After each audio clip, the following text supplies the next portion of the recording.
आपके साथ बैठ के बात करेंगे, आपके साथ बैठ के खाना भी खा लेंगे, लेकिन उनके मनों में जो भाव है कि आपको नीचा करना, इनको प्रमोशन नहीं देना, इनका ये आज भी लागू है। एक दिल्ली पुलिस के कमिश्नर हुए हैं, मैं नाम नहीं लेना चाहता, उनके पास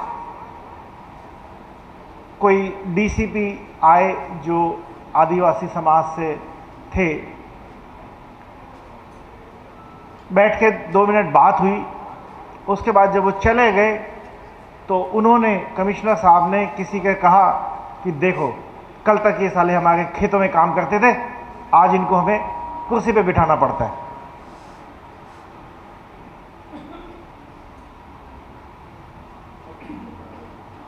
अन्याय के खिलाफ आवाज उठाना, एक बहुत अच्छी कविता उन्होंने गाई, बोल के लब आजाद हैं तेरे। मुझे नहीं समझ आया कि आप में से कितने लोगों को वो कविता समझ आई। वो नज्म या फैज़ अहमद फैज़ की सेकंड स्टेंजा जो था बहुत इंपॉर्टेंट था। अगर किसी को समझ में आया, वो बहुत सारा उर्दू में है, अगर किसी को समझ आया, नहीं तो एक आप इस फंक्शन में आए, लेके गए क्या? मुझे ये बहन जो सुना रही थी, कहाँ है जरा, वो मुझे दिखाई नहीं दे रही है, उसको हिंदी में भी जरूर बताया करें कि इसका मतलब क्या है। मैं आपको बताता हूँ सेकंड लाइन का क्या मतलब है। वो तो है, बोल के लज़ाब आज़ाद है तेरे, बोल ज़ुबान अब तक तेरी है, तेरा जिस्म ऐसा है तुझे बोलना चाहिए, और अब वक्त बहुत थोड़ा है और फिर भी तुमको बोल। जो सेकंड लाइन वो ये कहती है कि अंगारे दहक रहे हैं और जो लोहार है वो चेन को गर्म कर रहा है और धीरे धीरे उस चेन के कुंदे खुल रहे हैं। ये बात आप में से मुझे नहीं लगता कि सबको समझ आई होगी। तो आज जाने के बाद आज का होमवर्क आप लेके जाइए, ये इस फैज़ अहमद फैज़ की जो कविता है इसको पढ़िए और इसका हिंदी में अनुवाद पढ़िए। बहुत आपको इससे प्रेरणा मिलेगी, बहुत आपको इससे शक्ति मिलेगी। दूसरी बात, हम यहाँ अम्बेडकर भवन में बात कर रहे हैं और 14 अप्रैल को बाबा साहब का जन्मदिन होता है। बहुत सारे लोग बाबा साहब के बारे में बात करते हैं और ख़ास तौर पे हम जो दलित समाज से आते हैं, जो अम्बेडकरवादी लोग हैं, जो उनके साहित्य को पढ़ते हैं, उस पर चर्चा करते हैं, उनमें जाते हैं, उनको छोड़ दीजिए। बाकी लोगों से मैं बात करना चाहता हूं, खास तौर पे यंग जनरेशन से, और जो अगर हमारे समाज के हैं तो, अगर हमारे समाज के नहीं भी हैं तो भी, कि वो बाबा साहब के साहित्य के उनको कितना जानते हैं, कितना पढ़ते हैं। सबसे पहली बात तो ये है कि अगर आप 1920 से लेके और 55 तक का जो देखें कौन कौन सी विभूतियां थी, उन विभूतियों में से डॉक्टर शब्द किसी के आगे नहीं लगा था। उस जमाने के सबसे पढ़े लिखे, और मैं कहता हूं शायद आज तक भी सबसे पढ़े लिखे इंसान थे विश्व में। और जैसा अभी भाई बता रहे थे कि खाली संविधान, खाली SC ST और इनके लिए काम किया, उन्होंने ऐसे ऐसे काम किए जिसके बारे में आज लोग सोचते हैं कि उसकी ज़रूरत है, आज उसके बारे में बात करते हैं। अब मैं उस पर नहीं जाना चाहता, लेकिन 2 किताबों के बारे में पूछना चाहता हूं और आपसे पूछना चाहता हूं। Young crowd, riddles in Hinduism, आप में से कितनों ने पढ़ी है? हाथ खड़ा कीजिए। 1 2 3 गिनती। दूसरा, वेटिंग फॉर वीजा, वही 2-4 लोग हैं। पढ़िए, अंबेडकर साहब के लिखी हुई चीजों को पढ़िए। आज डेमोक्रेसी की भी बात हो रही थी। 1955 के आसपास बाबा साहब का एक इंटरव्यू था जिसमें उनसे पूछा गया, आप क्या समझते हैं कि डेमोक्रेसी हिंदुस्तान में चलेगी? तो उन्होंने कहा कि चलेगी कागजी सेंस में, जब तक हमारा वोटर जो है वो सही से उसका इस्तेमाल नहीं करेगा। फिर उन्होंने एक एग्जाम्पल दिया कि अब देखो, बैल पे मोहर लगाओ और बिना सोचे कि बैल की मोहर पे खड़ा हुआ है वो डोंकी है, वो गधा है, बस वो बैल पे मोहर लगाए जाओ।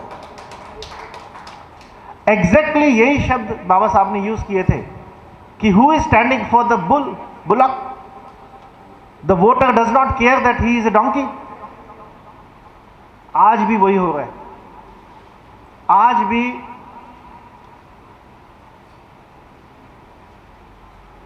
किसी गाने वाले को, किसी अभिनेता को, चाहे पार्टी कोई भी हो, पार्टी से मुझे कोई मतलब नहीं, कोई ऐसा व्यक्ति जिसको कुछ भी पता नहीं है,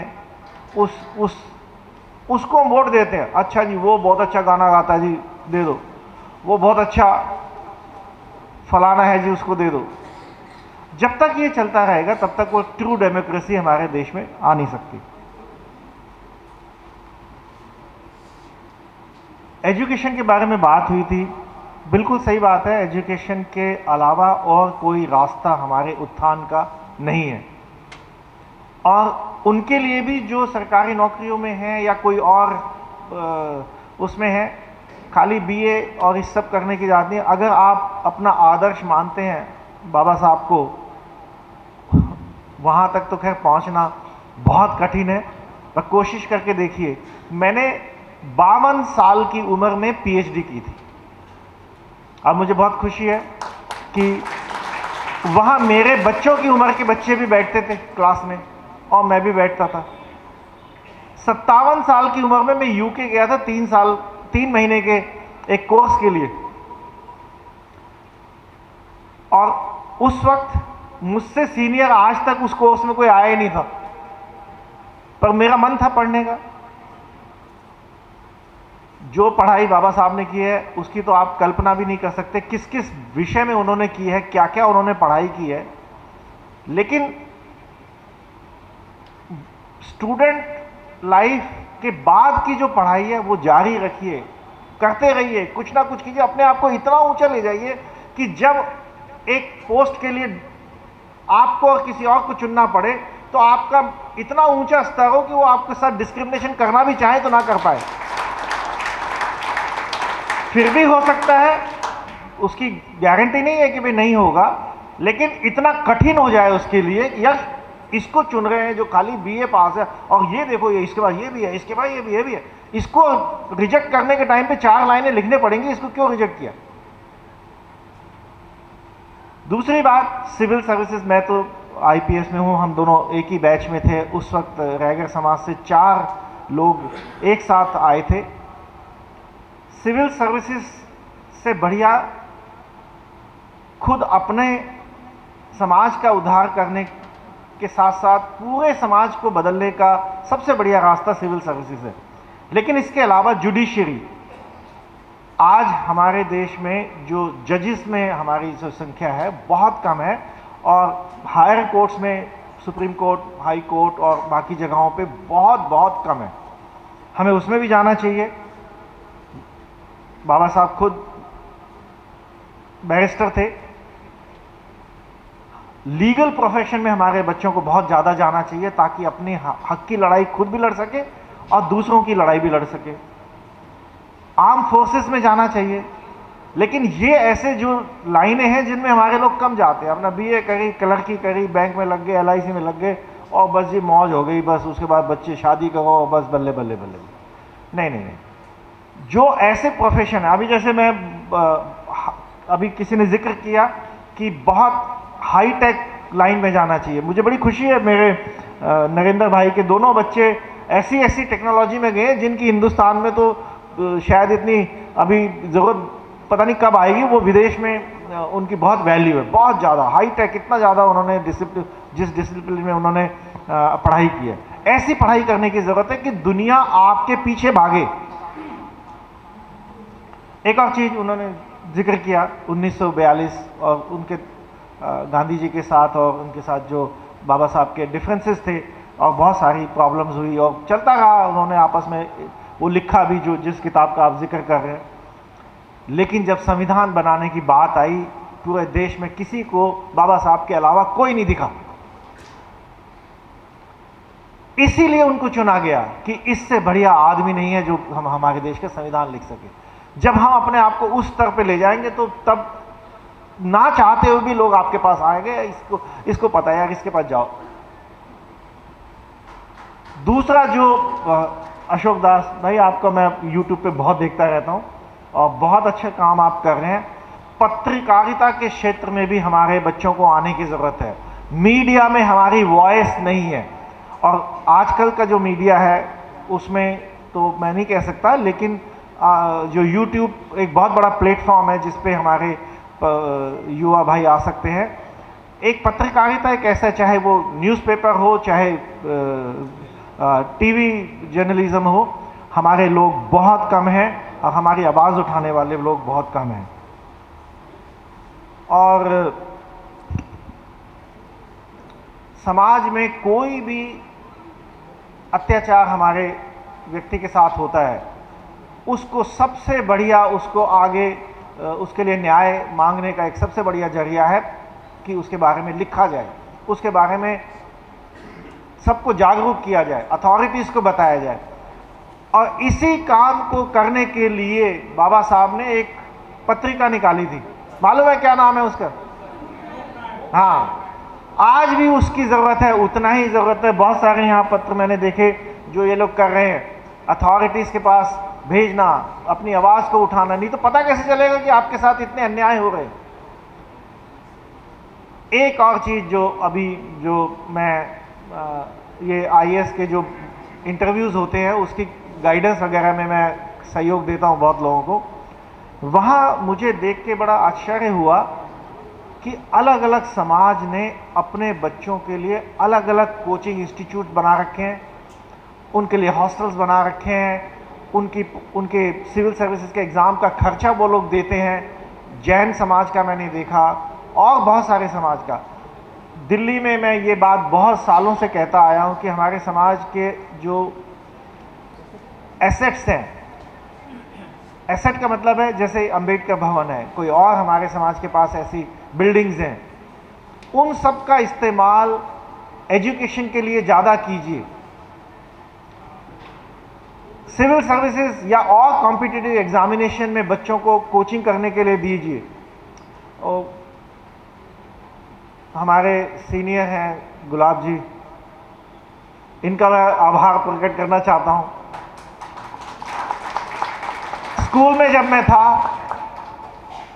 तो उस वक्त आर्य कन्या पाठशाला में शाम को क्लासेस लगाया करते थे, गुलाब जी उनमें से थे और बहुत सारे लोग थे, और बच्चे पढ़ने जाया करते थे, मैं भी उनमें से था। किस्म किस्म की पढ़ाई करा रहे थे। 11वीं 12वीं की बात है, तो एक वॉलंटियर थे, वो कॉमर्स पढ़ाते थे। तो उन्होंने कहा कॉमर्स, मैं कॉमर्स पढ़ा सकता हूँ तो मैं कॉमर्स ही पढ़ाऊंगा। मैं साइंस स्टूडेंट था, मैंने कहा कोई बात नहीं, कॉमर्स भी पढ़ लेंगे, कुछ तो पढ़ेंगे यहाँ बैठ के, घर में नहीं बैठेंगे खाली। मैंने वहाँ बहुत पढ़ाई की और मुझे अच्छा मान के एक छोटी सी पॉकेट डिक्शनरी दी गई। वो पॉकेट डिक्शनरी मुझे बहुत साल काम आई, जब तक मैंने अपनी बड़ी वाली डिक्शनरी नहीं खरीदी। लेकिन ये जो प्रयास था रायगढ़ शिक्षित समाज या कोई जो आपकी संस्था थी, उसके बाद वो खत्म हो गया, कोई दिखाई देता नहीं। अब हमारे मंदिर, स्कूल, ये सब का ना धर्म के लिए ज़्यादा इस्तेमाल हो रहा है। अब देखिए, राम चाहिए कि रोटी। अब ये समय, ये विषय बहुत गंभीर है। आजकल का माहौल देख के तो लगता भैया, वो कबीरदास जी के एक शिष्य थे, मलूका नाम था उनका, मालूम है ये कहानी आपको किसी को? कबीरदास जी अपना कुछ कहते थे, वो हिंदू धर्म की जो पाखंड है उसके लिए भी कहते थे, मुसलमान धर्म के लिए पाखंड है उनके लिए भी कहते थे। लेकिन उनके जो दास थे वो कहते थे, अजगर करे न चाकरी, पंछी करे न काम, दास मलूका कह गए सबके दाता राम। अब भाई सब कुछ वहीं से, धर्म से ही मिलना है, तो फिर पढ़ने की क्या जरूरत है? नहीं, हमारे जो एसेट्स हैं समाज के, उसको एजुकेशन ही एक मात्र कुंजी है जिससे सारे ताले खुल सकते हैं। बस इतना ही कहना चाहूंगा। धन्यवाद।